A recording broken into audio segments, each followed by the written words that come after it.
Bismillahirrahmanirrahim. Assalamualaikum warahmatullahi wabarakatuh. Waalaikumsalam Waalaikumsalam warahmatullahi warahmatullahi wabarakatuh. wabarakatuh. Baik, perkenalkan saya Dr. Hervito Mahendra Eka Saputra, Magister Biomed, Spesialis Bedah, Subspesialis Bedah Digestif, Konsultan. Berikut mata kuliah yang saya ampu di dalam modul kegawat daruratan, dan mata kuliah ini terangkum sebagai mata kuliah trauma abdomen dan pelvis dan merupakan sebagai suatu syarat pembelajaran video untuk penilaian sertifikasi dosen tahun 2024.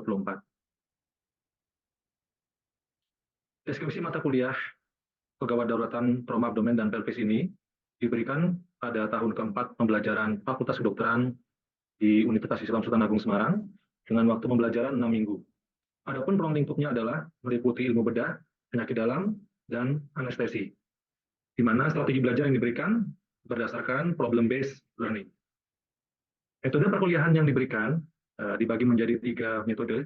Yang pertama adalah small group discussion, yang kedua adalah kuliah pakar, dan kuliah pakar ini akan diberikan pada contoh sesi video yang akan saya paparkan nanti. Dan yang ketiga adalah praktikum atau skill station berbasis penilaian objektif. CPMK dari mata kuliahnya adalah mahasiswa mampu mengintegrasikan ilmu biomedik, humaniora, kedokteran klinik, dan pencegahan dalam pengelolaan satu trauma organ gastrointestinal sampai dengan anorektal. Yang kedua, trauma hepatopankreatikobiliar, dan yang ketiga, trauma pada pelvis. Tujuan pembelajaran untuk mengidentifikasi regio abdomen secara anatomical, dan yang kedua, mengidentifikasi mekanisme injury yang berisiko menyebabkan trauma abdomen dan pelvis. 3, menerapkan prosedur diagnosis yang tepat. 4, mengidentifikasi pasien yang membutuhkan penanganan pembedahan segera. Dan kelima, mampu menjelaskan manajemen awal trauma abdomen dan pelvis. Di mana indikator penilaiannya adalah ketepatan dalam melakukan primary survey pada kasus multiple trauma, mahasiswa mampu menganalisis patofisiologi pada kasus multiple trauma, ketepatan dalam menginterpretasikan hasil data pemeriksaan, ketepatan dalam melakukan penegakan diagnosis, ketepatan dalam menentukan tata laksana non-farmakoterapi pada kasus multiple trauma, dan ketepatan dalam menentukan prognosis. Penilaian yang menjadi indikator dari kriteria adalah nilai diskusi tutorial meliputi 15% dari nilai sumatif, nilai praktikum 10%, nilai ujian tengah modul 30%, dan nilai akhir modul 45%, di mana ratanya adalah standar kelulusan ditetapkan dengan judgment borderline. Sumber pustaka yang mahasiswa minimal miliki dan pelajari adalah pertama, American College of Surgeons ATLS edisi 10, dan yang kedua, Schwartz Principle of Surgery edisi ke-11 tahun 2019. Berikut skenario kasus. Kami mohon ada diskusi di sini nanti ada ya. Di mana pada kasus ini yang bisa kalian lihat adalah seorang laki-laki usia 48 tahun mengalami kecelakaan lalu lintas sepeda motor dengan kecepatan tinggi. Tekanan darah 100/80, nadi 110 kali per menit, respiration rate 18 kali per menit dengan GCR 15. Pasien mengeluhkan nyeri pada dada, abdomen, dan pelvis. Oke, pada ilustrasi kasus berikut, coba Rizky. Ya, kira-kira pasien ini mengalami kasus yang mengancam nyawa pada kondisi apa kira-kira, Rizky? Ya, izin menjawab dokter. Saya rasa ini pasiennya mengalami trauma pada abdomennya, kemungkinan ada perdarahan di dalam intra abdomennya sehingga bisa mengancam nyawa untuk pasien tersebut, dok. Oke, bagus. Nah, kira-kira Anindita, pada hemodinamik yang demikian, pada kondisi pasien ini, kira-kira pasien ini mengalami kondisi pre-shock atau tidak?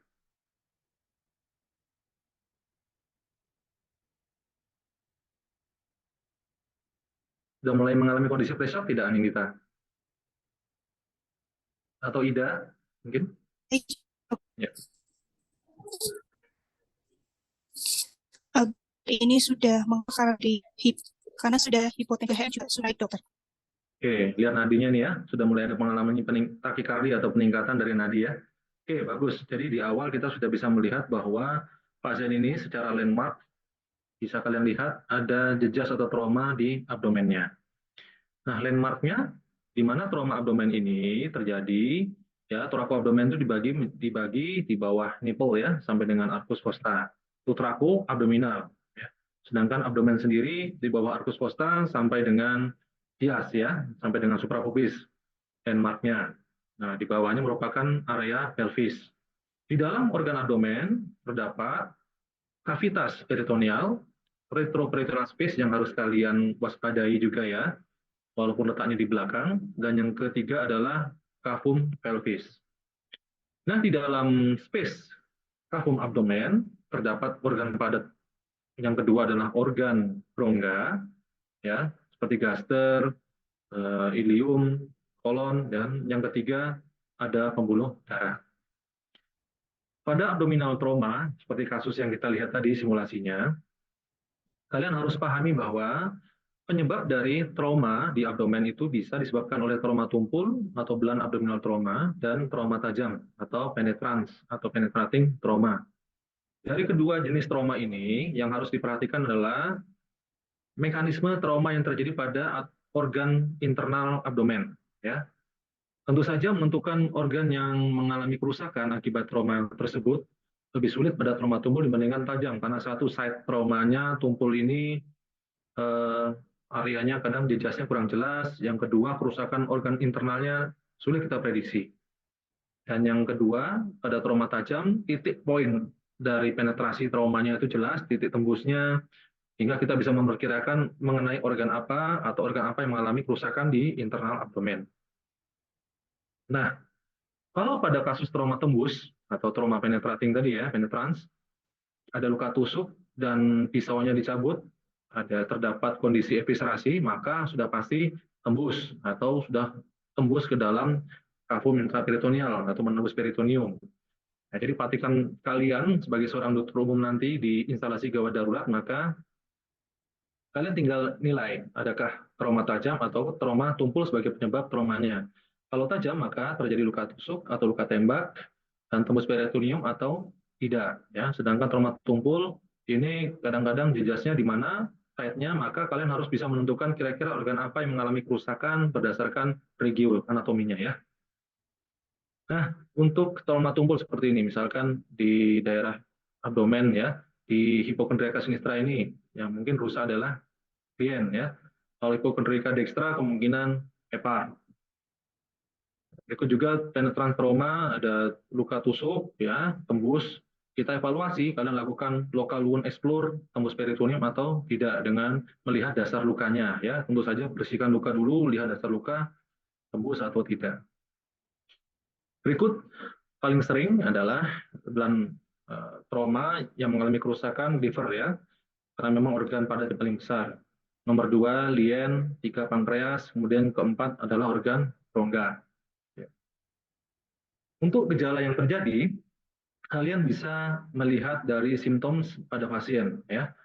Pada organ padat yang mengalami trauma atau ruptur, maka akan terjadi perdarahan intraabdominal yang menyebabkan kondisi shock seperti tadi kondisi pada pasien diskusi pertama tadi ya skenarionya ya. Dengan demikian, adanya perdarahan dan shock menyebabkan terjadinya kondisi fresh shock yang menyebabkan kesadaran mulai menurun, takikardi, ya. Akan tetapi karena darah itu sifatnya steril, maka rangsang peritoneum kadang-kadang tidak didapati atau dalam waktu 6-8 jam baru muncul tanda-tanda rangsang peritoneal atau defans muskuler ya. Tindakannya kalau sudah ada kondisi shock, maka kita masuk ke operatif atau konservatif pilihannya ya. Nah, kira-kira pada kasus dengan perdarahan internal seperti ini, kalian harus mampu menentukan perdarahannya dari mana, rongga abdomen kah, toraks, pelvis, atau tulang panjang. Jadi 4 cavum ini, kavitas ini yang merupakan area yang sering menyumbang terjadinya shock akibat perdarahan. Ya. Oke, secara asesmen, pemeriksaan fisik kalian harus lakukan dan penunjang adalah foto pelvis, FAS, dan DPL. Ya, faktor yang mempengaruhi pemeriksaan seringkali kita tumis ya dalam menegakkan diagnosis atau luput hingga terjadi kematian yang seharusnya dapat dicegah, yaitu pasien itu mengkonsumsi alkohol atau tidak sebelumnya. Kedua, ada cedera kepala dan medula spinalis. Ketiga, cedera pada kosta, spine, dan pelvis. Nah, hal-hal ini yang menyebabkan pemeriksaan fisik kita terganggu oleh karena rangsang atau penurunan kesadaran pasien menyebabkan simptom pada abdomen seperti defan muskuler tidak muncul dengan jelas. Pada circulation atau kejang, ya, kita jangan lupa melakukan pemasangan kateter uretra untuk memonitoring produksi urin sebagai diagnostik Jadi kalau warna urinnya itu kemerahan, maka muncul tanda-tanda yang harus kita waspadai, yaitu ada tandanya ruptur dari traktus urinarius ya. Kemudian dekompresi VU sebelum DPL atau vesika urinaria ini diperlukan dengan pemasangan kateter selain monitoring produksi urin untuk mencegah penekanan pada kafum abdomen. Dan fraktur pelvis ini sebelum dilakukan pemasangan kateter, perhatikan ada tidak ini gambaran seperti ini. Nah, kira-kira ini gambaran seperti apa? Ada yang tahu? Tanda-tanda apa ini? Izin menjawab, dokter. Ya, silakan. Baik, ini terdapat ada gambar hematom di perineumnya menandakan ada meatal sign yaitu ruptur uretra. Ini indikasikan dipasang kateter sehingga harus di fungsi suprapubik. Oke, bagus Adlina ya. Jadi ini perhatikan dulu, jangan asal pasang ya kateter. Perhatikan apakah ada tanda-tanda perineal hematom, triasnya, kemudian ada meatal discharge, ya darah keluar dari ujung orificium uretra externum, dan yang terpenting kalau pada pria usia di atas 40 baru kita bisa raba ya, adanya floating prostat atau prostat yang mengambang, menunjukkan adanya ruptur uretra posterior. Dengan demikian kita tidak boleh melakukan pemasangan kateter uretra. Dikonversi kalau suprapubiknya penuh, bulinya penuh, maka kita lakukan pemasangan apa? Dengan pasien tidak bisa kencing, ternyata ada ruptur, kita pasang apa? Pasang fungsi suprapubik. Oke, good. Ya, pasang fungsi suprapubik. Yang penting diversi dari urinnya harus dilakukan atau keluar ya. Kemudian pada circulation lainnya pasang nasogastric tube ya, mengurangi distensi dari gaster untuk mencegah peningkatan tekanan intraabdomen. Tapi hati-hati adanya basilar skull facial fracture ya atau fraktur basis kranii dengan tanda-tanda adanya halosign ya pada rhinore yang merupakan tanda keluarnya LCS dari hidung ya. Berikut diagnosisnya pilihannya bisa dengan USG FAST, Focus Assessment, DPL, atau diagnostik peritoneal lavase, serta diagnostik laparoskopi. Untuk kalian, dokter umum nanti, standar kompetensinya yang bisa dilakukan adalah FAST, Focus Assessment Sonografi on Trauma. Kalian harus mampu melakukan pemeriksaan diagnostik USG, ya nanti harus dilatih dengan kompetensi tambahan ya. USG untuk menekankan diagnosis ada tidak cairan bebas ini, ya dengan tanda gambaran hipoekoik di horizon pouch atau kapsul antara hepar dengan ginjal kanan, perikardium ada tidak cairan, clean atau dilien pada ginjal kiri, dan di suprapubik atau di sekitar perivesika ada tidak cairan. Kalau ada gambaran cairan seperti ini ya, warna hipoekoik banyak menunjukkan adanya cairan bebas darah kurang lebih sebanyak 500 ml di dalam kafum intraperitoneal. Hal tersebut menunjukkan adanya kondisi perdarahan intraabdomen. Berikut algoritmanya pada kasus blunt abdominal trauma yang harus kalian pahami. Pertama kali kalau pasien datang, maka kalian harus evaluasi pasien tersebut hemodinamiknya stabil atau tidak stabil. Ya, kalau dia pasien tidak stabil di awal, maka pemeriksaan pilihannya adalah FAST atau diagnostik peritoneal lavase. Maka kalau dia tidak stabil, FAST-nya positif ada cairan, lakukan laparotomi. Kalau hemodinamiknya stabil, maka kalian bisa melakukan pemeriksaan CT scan. Ya, CT scan abdomen dengan kontras ataupun tanpa kontras untuk menilai kondisi organ yang mengalami ruptur ya. Kalau abdomennya stabil. Berikut keunggulan dari beberapa pilihan pemeriksaan. Ya. Nah, metode Indonesia tadi DPL, FAST, scan. Yang paling akurat adalah scan, akan tetapi dilihat kondisinya. Ya, kalau kondisinya tadi tidak stabil, maka pilihannya apa tadi, Adilna? Ayo, kalau tidak stabil? Dia menggunakan FAST, dok. Nah, FAST, USG ya. Jadi pilihannya itu tergantung kondisi hemodinamik. Kalau kondisi abdomennya sudah muncul defense, kamu periksa, wah nyeri banget defense, maka apa yang kamu lakukan? Kira-kira? Ada yang tahu? Sudah jelas nih ada defense muskuler, hemodinamiknya tidak stabil. Bisa langsung konsul ke spesialis bedah. Oke. Dilakukan laparotomi eksplorasi. Ya, bagus. Itu ya kata kuncinya ya. Kalau belum tidak jelas defense-nya tidak jelas, hemodinamik tidak stabil, pas. Kalau dia hemodinamiknya stabil, CT scan. Kalau sudah ada tanda-tanda peritonitis, ya mau diapain lagi? Berarti sudah ada tanda-tanda akut abdomen yang memerlukan tindakan pembedahan segera, dan kalian sebagai seorang dokter jaga IGD terus melakukan konsultasi langsung ya. Nah, pada anak-anak bisa kita lakukan tindakan konservatif, dan tadi kalau sudah ada tanda perdarahan, struktur organ, ada tanda-tanda peritonitis, maka dilakukan operasi laparotomi segera. Nah, pada kasus peritonitis atau perforasi organ rongga, dapat terjadi kondisi hipoperfusi dari splagnik atau vaskularisasi di gastrointestinal diakibatkan oleh karena adanya akut kompartemen sindrom abdominal ya. Hal ini terjadi peningkatan kondisi ini ya, peningkatan tekanan kompartemen rongga perut, odem usus, perdarahan ya, sehingga menekan vaskuler di dalam intraabdomen. Nah, vaskuler tertekan menyebabkan perfusi ke organ sistemik di dalam usus, sistemik itu balik organ aliran darah balik ke jantung akan terganggu.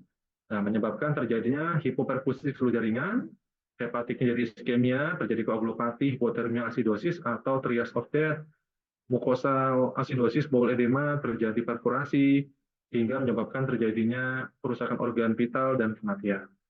Nah, berikut contoh dari abdominal compartment syndrome. Ya. Nih, ususnya bengkak pada kondisi kasus trauma. Dan setelah dilakukan pembedahan, ususnya tidak dapat direduksi ke dalam vakum intraperitoneal lagi.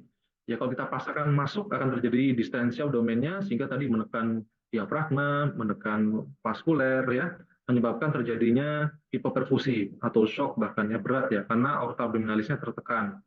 Makanya pada kasus ini saya lakukan seal atau penutupan dengan plastik steril sampai ususnya odemnya berkurang, baru dalam waktu 2 kali 24 jam setelah berkurang dan kondisi pasien stabil kita reduksi ususnya dan dijahit lukanya.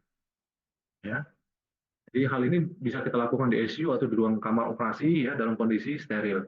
Nah, ini berikut beberapa kasus-kasus abdominal compartment syndrome ya, tidak dapat ditutup, perlu ada silobag, seal sampai ususnya odemnya berkurang, baru kita reduksi dalam vakum abdomen. Oke.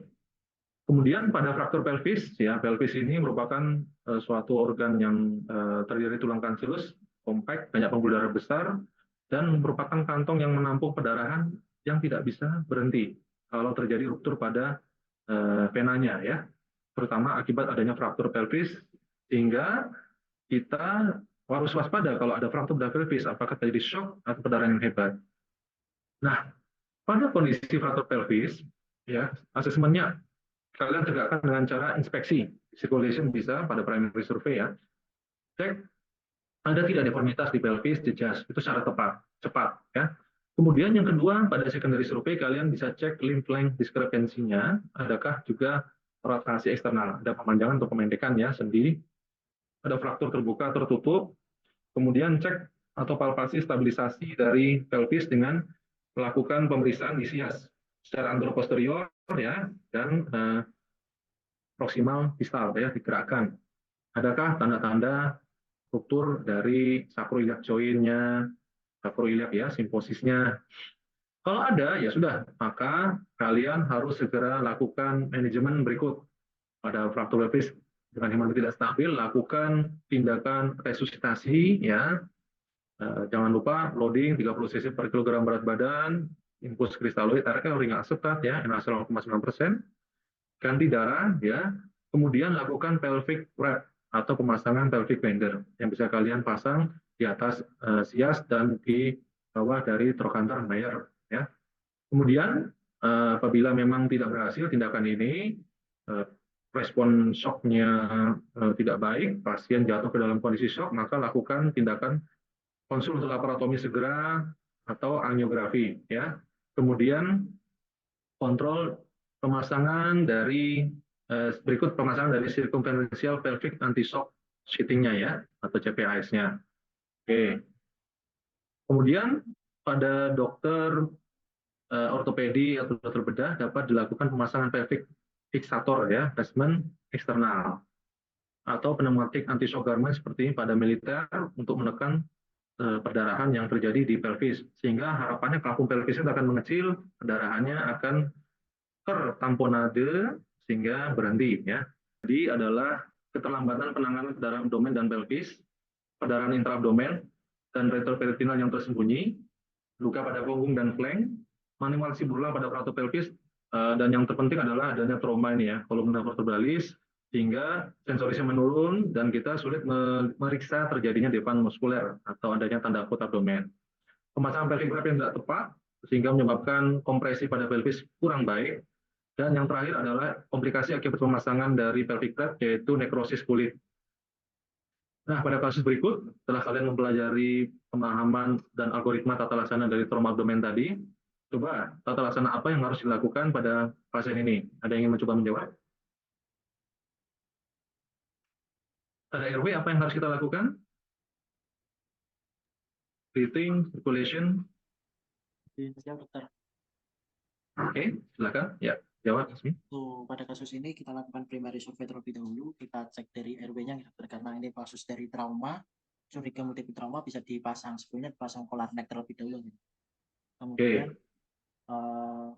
dilanjutkan dengan RW, kita lihat apakah dia ada jejas di bagian maksilofacialnya, lalu untuk dari pernapasannya bagaimana, dan kita lihat apakah ada kita dengarkan apakah ada suara tambahan apa tidak. Kemudian untuk dari breathing-nya kita lihat pada toraksnya apakah dia ada suatu jejas atau dia pernafasan paradoksal, atau pada saat kita melakukan ada gravitasi atau tidak. Lalu pada sirkulasinya kita cek dari TTP-nya, hemodinamiknya gitu. Ya. Di sini. Oke, yang penting ini sekarang di abdomennya dengan kondisi seperti ini, apabila tidak ditemukan tanda-tanda akut abdomen, Devan tidak ada, tapi ada jejas seperti ini, pasien mengeluh nyeri saja, pemeriksaan penunjang apa saja yang kamu usulkan? Nih. Ya, dokter. Untuk pada kasus ini hemodinamiknya dia tidak stabil, bisa diberikan, bisa dicek menggunakan VAS gitu. Oke, sebenarnya pada kasus ini, ayo coba, ayo lihat, Itu. stabil ya? Masih stabil ya? Kamu stabil atau tidak nih? Tapi sudah ada peningkatan tadi. Iya. Nah, tapi kalau kita lihat kamu coba kasih sebenarnya challenge test dulu ya, cairan dia stabil, tidak jatuh. MAP-nya kan masih di atas 65 nih ya. Lihat MAP ya. Nah, di atas 65 maka kondisi stabil dan pasiennya masih kompos mentis ya, GCS 15. Ya toh? Iya. Oke. Nah, aman dalam kondisi ini kamu mengusulkan pemeriksaan CT scan abdomen dengan kontras. Oke ya? Ya, Oke, Rizky ya. Terima ya. Oke, terima kasih sudah berpendapat. Bagus, jadi kita nih, tapi masuk pre-shock hati-hati ya, dengan pengawasan ketat untuk melakukan CT scan abdomen ya. Dan kalau melihat jejas serta bentuk dari abdomennya, kalian waspada. Bisakah atau adakah terjadi penumpukan cairan atau kemungkinan juga terjadi perdarahan di dalam organ intraabdomen, terutama ini di daerah pelvis karena jejasnya di dekat dengan suprapubis. Ya. Oke. Clear, tadi sudah dilakukan tindakan ya ABCD, primary, secondary, kemudian kalian bisa lakukan tindakan resusitasi awal, dan tentu saja melakukan manajemen lanjutan sesuai algoritma pada pasien trauma tumpul abdomen dengan hemodinamik yang stabil, maka kalian dapat lakukan pemeriksaan CT scan abdomen dengan kontras, lihat hasilnya, observasi ketat setiap 15 menit ya, 15 menit kalian catat, pengawasan di instalasi gawat darurat. Kalau terjadi perburukan, maka harus segera lakukan reassessment ulang dan konsul segera ke dokter yang berkompeten, apakah bedah atau bedah ortopedi yang terkait, bedah digestif, dan bedah umum. Oke, ada pertanyaan?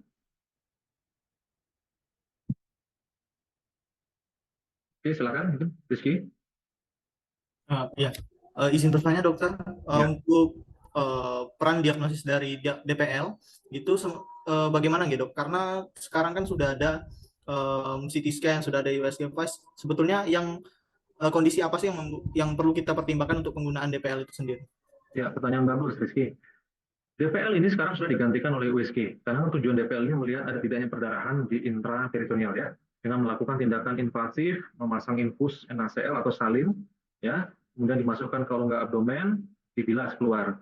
Nah, akan tetapi pada beberapa kasus tertentu hemodinamik tidak stabil dan dokter bedah sudah siap, tindakan ini dapat dilakukan di ruang operasi, ya, insisi sekaligus memastikan apakah terjadi perforasi organ berongga, karena dengan DPL ini kita bisa lihat ada tidaknya urin keluar, darah, kemudian kita bisa melihat ada tidak feses, ya. Nah, kalau ada maka akan langsung dilanjutkan oleh dokter bedah yang bersangkutan untuk tindakan pembedahan laparotomi. Itu sekarang tempatnya ya. Tapi untuk seorang dokter umum, kalian bisa melakukan dengan pemeriksaan USG FAST, digantikan untuk melihat ada tidaknya cairan bebas di dalam kapuk abdomen. Itu Rizky. Ya. Ya, terima kasih dokter. Puas ya. Oke, ada pertanyaan lain? Ismi tadi ya. Oke, baik. Terima kasih atas kesempatannya. Ya, silakan. Saya izin konfirmasi terkait fraktur dari pelvis dan juga fraktur dari abdomen yang kebetulan terjadi secara bersamaan, dokter. Nah, pada fraktur tersebut, apakah sebaiknya harus konsultasi dengan dokter bedah digestif kalau misalkan dokter ortopedinya mau memasang plate, dokter? Karena saya baca di jurnal ada resiko dari ileus paralitik dengan adanya tindakan operasi tersebut. Mungkin itu pertanyaan pertama dari saya, dokter. Terima kasih. Terima kasih Ismi. Jadi kalau pada kasus bersamaan ada trauma abdomen dan pelvis, ya, kita challenge dulu atau pilih mana dulu yang perlu dikontrol segera. Kalau terjadi pendarahan, misalnya ruptur hepar dan pelvis, maka operatif pada heparnya itu operatif menghentikan pendarahannya, ya, apakah itu di packing atau penjahitan, ya, hatinya misalkan. Nah, pada pemasangan pelvis, ya, misalnya fiksasi, kemudian eksternal fisator, ya, atau siklen seperti gambar tadi, itu perlu dilakukan untuk mengontrol sementara sifatnya. Ya, karena kalau operasi berjalan terlalu lama sekaligus repair atau reposisi pelvis, pasang plate yang kompleks, butuh waktu lama, maka peradangan atau inflamasi yang terjadi pada pasien sangat berat, sehingga bisa menyebabkan terjadinya table death. Ya. Intinya secepat mungkin operasi, kontrol perdarahannya dengan cara yang cepat. Ya, rekonstruksi baru dilakukan belakangan, karena memang ini multiple trauma. Ya, akan tetapi tadi risiko ileus paralitiknya pada semua operasi pasti terjadi, apalagi pada kasus seperti dengan fiksator dipasang pelvis, maka otomatis movement atau pergerakan pasien akan terbatas, toh. Nah, akibatnya terjadi imobilisasi pasien dalam jangka waktu lama, ya, dan itu bisa menyebabkan terjadinya ileus paralitik, tapi tidak mengancam nyawa ileus paralitik itu, ya. Nah, untuk mencegahnya bagaimana? Ya, bisa dilakukan kirah baring, miring kanan kiri dengan bantuan asesmen dengan asisten, ya, bantuan asisten untuk mencegah terjadi dekubitus juga dan ileus paralitik. Itu ya, Ismi, ya. Oke, serasa cukup. Ya, baik. Terima kasih, dok. Oke, nanti bisa diskusi lagi berikut kalau polisi ada pertanyaan. Jadi kesimpulannya, 3 review berbeda pada abdomen, peritoneal, retro, dan kapung pelvis, dan mekanisme trauma ini menentukan manajemen, ya, trauma abdomen dan pelvis, serta konsultasi pembedahan dini diperlukan pada kemungkinan trauma intra-abdomen. Dan kalian sebagai dokter umum atau calon dokter umum yang nanti akan bertugas di garda terdepan IGD, maka prosedur diagnostik yang tepat berdasarkan asesmen dan presentasi klinis pasien ini harus kalian kuasai. Ya, pilihan tadi berdasarkan algoritma tadi. Nah, jangan lupa suatu quote penting bahwa successful emergency management relies upon experience and expertise. Jadi penata laksanaan emergensi yang baik itu bukan hanya berdasarkan teori, tapi pengalaman serta expertise atau latihan dalam jangka waktu yang cukup, ya, akan meningkatkan keberhasilan dalam tata laksana emergensi. Jadi kalau ada kasus emergensi kalian besok apakah itu intensif atau bertugas di IGD, ya, jangan takut menghindari pasien, lakukan secara tepat, cepat, akurat dan teliti, ya.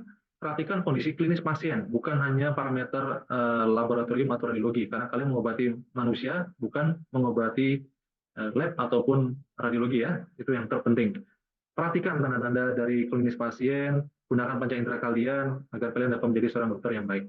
Oke, referensinya berikut dari ATLS di situ dapat kalian pelajari. Semoga bermanfaat kuliah ini dan selamat berlatih di IGD, ya. Sekian, terima kasih. Bila taufiq wal hidayah. Assalamualaikum warahmatullahi wabarakatuh. Waalaikumsalam.